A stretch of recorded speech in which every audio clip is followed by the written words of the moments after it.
To work with Angular 7, we need Node.js first. And the reason why we need Node.js is because we're going to develop all Angular application using TypeScript. TypeScript is something that you can consider it as a superset of JavaScript. And while TypeScript is very nice for us to code, browsers don't understand. So we need to transform the TypeScript code into equivalent JavaScript that can run on browsers. So for this, we need some tools. So we use something called Webpack, which is bundled as part of the Angular compiler or Angular command line tools, but they all run on Node.js platforms. So the current version of Node.js is 11.10.0 as of this recording. So if I go to a command prompt and if I type here node --version, I will see the same version listed over here.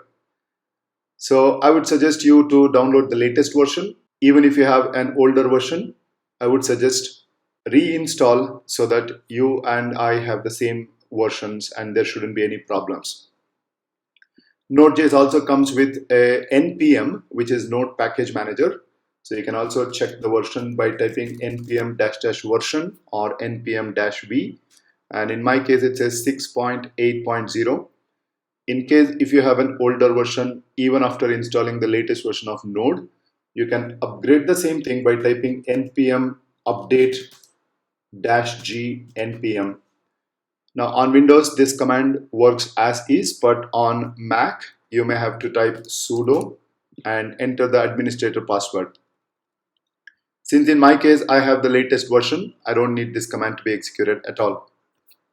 The next thing that you want here is the Angular CLI, and this you don't have to download anything from here, but there is a command that you have to run from command prompt. Note that this command is supposed to be executed only after you have the latest version of Node.js.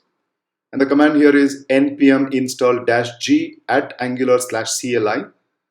Again, since we are using -g on Mac, you may require sudo prefix for this particular command too. On Windows, the command works just like this. In my case, I've already got the installation of Angular CLI. So just to verify the same, you have to type in the command ng-version. ng is the command that got installed when you run that npm install -g at angular/CLI. So if you press enter here, it shows me that Angular CLI is the latest version 7.3.1, Node.js version we just verified 11.10.0, and few other version details here. The third one that we want to install on our computer is the Visual Studio Code. Of course, you are free to use other text editors or IDEs like WebStorm, but in the demonstration, I will be using this Visual Studio Code. It's very straightforward. Just go to the download for Mac or download for Windows, whatever the operating system that you're using. And that downloads an executable. On Windows, probably an MSI file, and just execute that, opens up a wizard. And by the time you finish the wizard, it's done.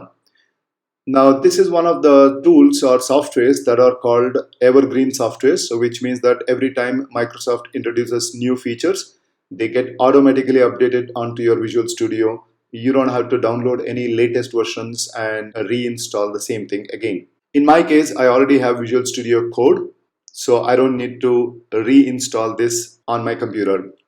So with this done now, let's go and create a new application and work with Angular.